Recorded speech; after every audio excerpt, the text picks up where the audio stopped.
Bonjour à tous et bienvenue dans un nouvel épisode de la Pause Tech. Insta360 vient de sortir sa nouvelle caméra 360, la X3. C'est la nouvelle mouture du best-seller d'Insta360, leur caméra de référence. Et il ne faudra donc plus l'appeler la One X2, ils ont enlevé le One, donc c'est juste la Insta360 X3. Alors qu'est-ce que nous réserve ce best-seller? C'est ce qu'on va voir aujourd'hui dans ce test. Vérifiez que vous êtes bien abonné et tout de suite, générique.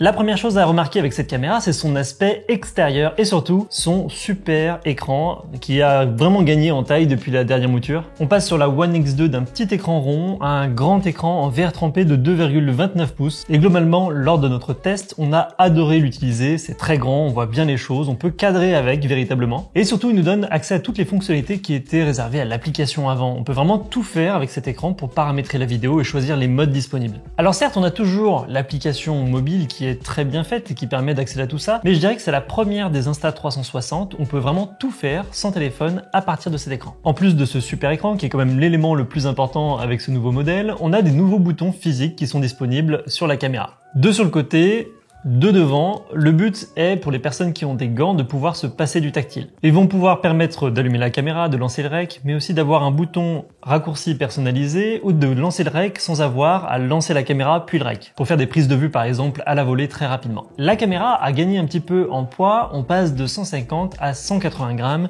et quand on la tient en main on a quelque chose de mastoc, on le sent bien, ça fait qualitatif. La batterie a légèrement été revue à la hausse en passant de 1630 mAh à 1800 mAh. Elle chauffe pas mal, ça doit quand même bien consommer pour arriver à tout assembler en temps réel, mais grosso modo sur une après-midi de tournage, on n'a pas eu besoin de la recharger. Au niveau de la vidéo, on peut filmer comme la caméra précédente en 5,7K en 30 ou 25 images par seconde. Les couleurs sont vives, la qualité d'image est bonne. Insta360 nous a habitués à avoir une belle qualité d'image sur ses caméras et c'est toujours le cas avec cette X3. En plus de ce que proposait l'ancienne version, on a cette fois un mode HDR qui permet d'augmenter sa plage dynamique lorsqu'on est en train de tourner, y compris en 5,7K. Alors malheureusement cette fonctionnalité n'était pas disponible lors de notre test, mais elle sera disponible le jour de sa sortie.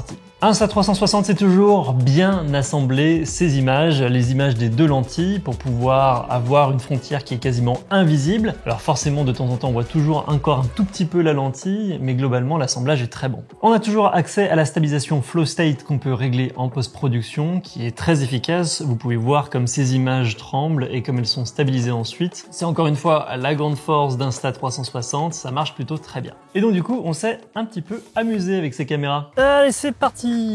Si je me fais une jambe, vous aurez deviné pourquoi. Alors, comment qu'on fait? Épaule, accélérateur, on y va. Le but pour Insta360 avec cette caméra, c'est de faire des plans comme si on était un drone. Alors on va essayer avec la trottinette et on va voir si ça correspond à peu près à ce qu'on pourrait faire en termes de suivi.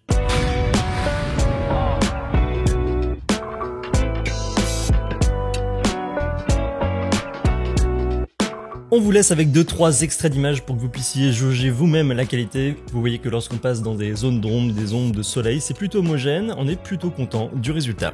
Et c'est parti dans la jungle de Saint-Étienne. Je pense pas que vous la connaissiez celle-là, la jungle de Saint-Étienne. Genre le quartier de la cité du design. Oh, un Matisse sauvage apparaît, derrière les forêts.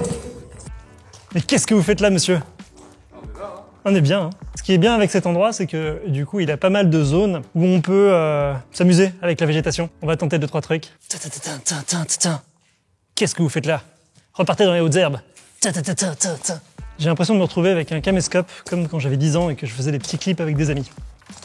Souvent, c'était du n'importe quoi, un peu comme là. Le soleil se lève et l'aventurier est dans la jungle. Ah, vous êtes là? Acting. Et du coup, regarde, je peux même filmer son côté parce que tu me filmes toujours comme ça. Du coup, les gens, ils voient un gros objectif à la place de ton nez, tu vois. Pour les gens, tu n'as pas de visage. Tu es juste un objectif. Regarde, je vais pouvoir... Hop! Voilà la vérité sur Mathis le monteur. Il n'est pas que derrière la caméra. C'est un homme, comme vous et moi. Sur cette X3, Insta360 a porté une attention particulière à améliorer le son. Et ça se voit bien à l'extérieur, contrairement aux moutures précédentes, on a deux micros et un haut-parleur qui permettent de diminuer, par exemple, tout ce qui est bruit de vent lorsqu'on est en train de parler. Alors vous voyez là, c'est parfait parce qu'il y a un tout petit peu de vent. Vous voyez, ça fait bouger la barrière là juste à côté. On sent que ça se lève, l'arbre bouge là-bas. Mathis fait coucou.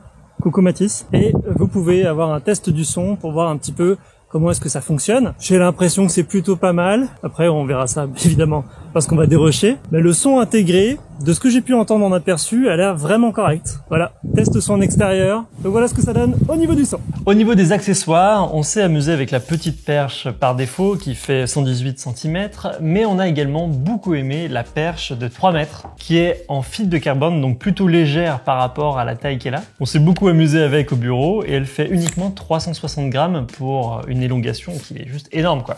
Allez. Je pourrais moi-même appuyer sur le bouton rec de la caméra, littéralement, regarde. On a évidemment essayé l'accessoire qui permet de faire du bullet time. Alors on peut enregistrer pour la première fois du bullet time en 4K en 120 images par seconde. C'était pas possible en 4K sur la caméra précédente. Ça permet de faire des ralentis un peu sympas, c'est plus pour de l'usage loisir. Donc contrairement aux toutes premières caméras Insta360, cette fois c'est avec une ficelle. Ça évite d'avoir une perche avec un mouvement de rotation, c'est beaucoup plus compact. Mais il est quand même tout à fait possible de le faire avec une perche ou n'importe quel autre accessoire. Niveau photo, cette nouvelle caméra propose de faire non seulement des images en 18 mégapixels, mais également de faire des super images en 72 mégapixels. 4 fois plus de pixels, mais est-ce qu'on a 4 fois plus de qualité au final? Eh bien, on vous a pris plusieurs images qui ont été prises en 18 puis en 72 mégapixels aux mêmes endroits, et on a zoomé dans des endroits de l'image pour que vous puissiez vous-même vous faire votre avis. Ce qu'on peut voir, c'est qu'il y a un gain de détail dans tout ce qui est bien éclairé, mais dans les noirs, par exemple, eh ben, c'est pas révolutionnaire, on a pas mal de bruit, et du coup, on voit pas une grande différence entre celle de 18 et celle de 72 mégapixels. Donc du coup, ça sera un mode photo utilisé quand il fait plein soleil pour avoir un peu plus de détails, mais j'irai pas dire 4 fois plus de détails. Je pense que ça va être une technologie type quad buyer comme on avait sur les drones qui permettent de combiner des pixels ensemble et du coup c'est pas des vrais 72 mégapixels. Ça doit être une combinaison de pixels entre eux qui permettent d'améliorer un peu la précision mais sans arriver sur un vrai 72 mégapixels. Comment est-ce qu'on utilise en vrai cette caméra? Alors il y a deux types de public, hein. Il y a le public qui cherche à faire de la vidéo et que ça ne dérange pas de faire de la post-prod, et de l'autre côté vous avez le public loisir qui aimerait bien juste avoir des images rapides, bien faites et qui soient automatiquement cadrées sans passer beaucoup de temps derrière sur l'ordinateur. Insta360 a pensé à ces deux types de public. Pour le public vidéaste, vous avez la suite Insta360 Studio qui est disponible sur ordinateur, sur laquelle vous allez pouvoir faire énormément de choses. C'est-à-dire qu'en post-prod, avec le format spécifique à la marque, vous allez pouvoir régler l'angle de la caméra, si vous préférez faire du grand angle, un angle un peu plus resserré. Vous avez toute une amplitude d'angles que vous pouvez sélectionner après avoir tourné. Vous pouvez recadrer pour filmer à l'endroit que vous souhaitez sur la vue à 360. Vous pouvez également choisir d'activer ou non la stabilisation. Bref, c'est une suite qui est très complète mais qui méritera d'y passer un petit peu de temps pour obtenir le résultat qu'on souhaite. J'ai bien aimé sur cette suite par exemple le fait que l'on puisse bloquer l'angle de la caméra, c'était très pratique pour le montage, mais également qu'on puisse faire de la reconnaissance d'image pour faire du suivi de personnes.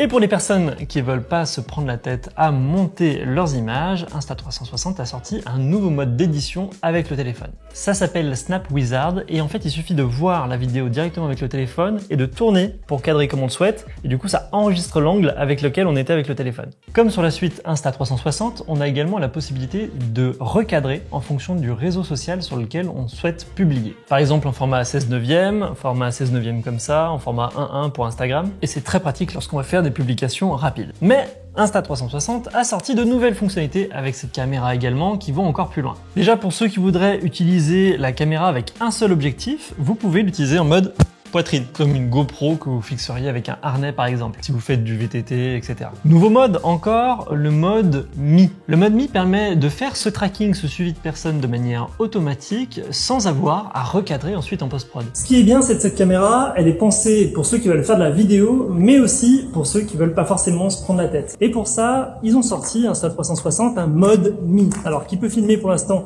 qu'en 1080p, mais ce mode Mi, il permet de ne pas avoir à faire de post-prod derrière. C'est-à-dire qu'il va vous cibler, il va vous cadrer, quels que soient les mouvements de la caméra. Regardez, je la bouge comme ça, je vais lui faire une rotation sur elle-même, je la mets comme ça, normalement ça doit me suivre encore là.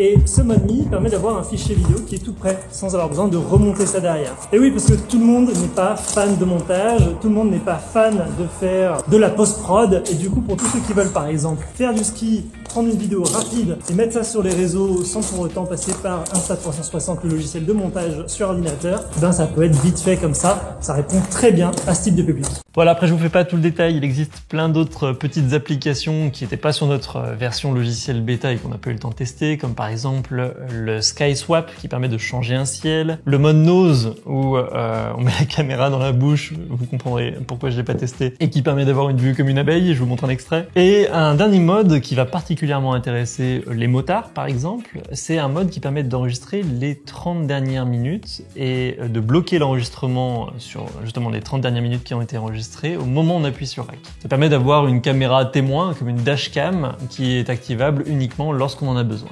Bien, après toute cette épopée, parlons maintenant prix. Cette caméra est à 539 €, soit légèrement au-dessus de la One X2 lorsqu'elle est sortie. On reste donc en termes de prix sur du milieu de gamme qui fonctionne très bien sur des caméras 360. Ça reste une très bonne caméra, que ce soit pour le loisir ou pour les vidéastes qui souhaiteraient avoir cette fonctionnalité 360 sans pour autant débourser des 1000 et des 100. En tout cas, on a adoré la découvrir, on a adoré s'amuser avec. On espère que ce test vous aura plu et qui vous aura bien amusé également. Je vous invite à vous abonner à la chaîne si c'est pas fait. Et d'ici la prochaine, je vous souhaite de bonnes prises de vue 360. Salut! On est d'accord, c'était marqué temps 10 mètres sur la caméra. T'es sûr? Oui, c'était marqué. Je crois que c'est marqué ça sur... Attends, regarde.